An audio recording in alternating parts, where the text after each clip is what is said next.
Assalamualaikum warahmatullahi wabarakatuh.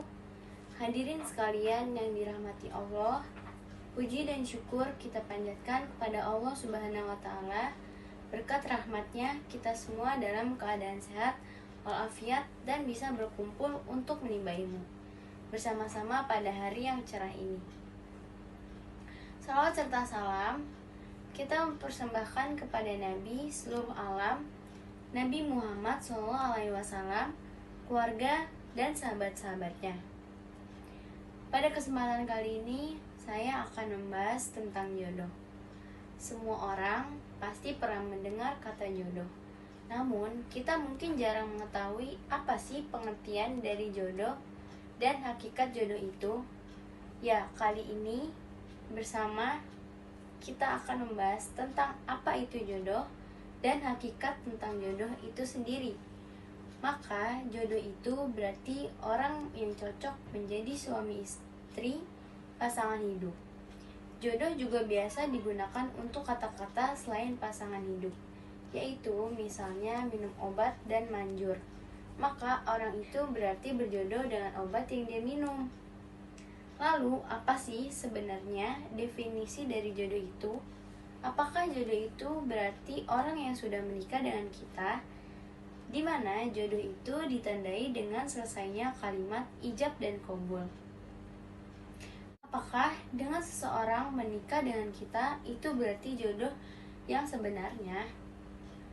Tapi kalau memang suami istri yang telah menikah adalah jodoh, maka apakah mereka bercerai berarti mereka bukan jodoh?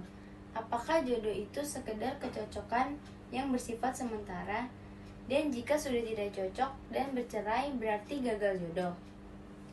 Seperti yang kita ketahui, jodoh merupakan takdir yang telah ditetapkan oleh Allah Subhanahu wa Ta'ala.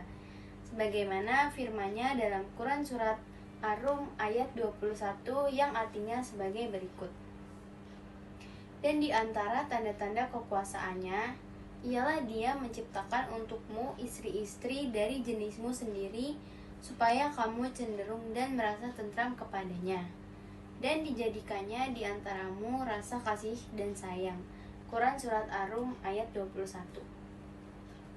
Maka dari itu pilihlah seseorang yang bisa memaafkan kesalahan kita walau sebesar apapun. Pada hakikatnya semua orang bisa memaafkan kesalahan orang lain. Namun, toleransi juga memiliki batasnya tersendiri. Pilihlah dia yang bisa menerima kita apa adanya. Dan yang terakhir, pilihlah dia yang bisa mengajakmu pada rahmatnya. Dia yang bisa mengajakmu dalam hal kebaikan patut dipilih untuk menjadi pasangan jodoh yang hakiki. Nah, jodoh yang hakiki adalah jodoh yang bisa terus-menerus melalui proses pencocokan pasangan hingga akhir hayat kedua pasangan itu. Seorang suami bersama istrinya bisa disebut jodoh yang hakiki jika keduanya berhasil melalui beragam masalah dalam rumah tangga sehingga mereka berhasil hidup bersama-sama hingga akhir hidup mereka hingga detik-detik terakhir. Namun ketika bercerai berarti mereka berpisah dengan jodohnya. Dan jika kedua pasangan bisa bersama hingga akhir hayat keduanya, maka mereka inilah adalah jodoh yang hakiki, jodoh yang sebenar-benarnya. Kesimpulan dari apa yang saya sampaikan adalah pilihlah jodoh yang baik akhlak dan agamanya, karena itu merupakan kunci utama agar kita bisa senantiasa berada di jalannya dan insya Allah menjadi hal yang dirahmati setiap waktunya. Cukup sekian ceramah singkat hari ini. Semoga kalian bisa mengambil pelajarannya. Wassalamualaikum warahmatullahi wabarakatuh.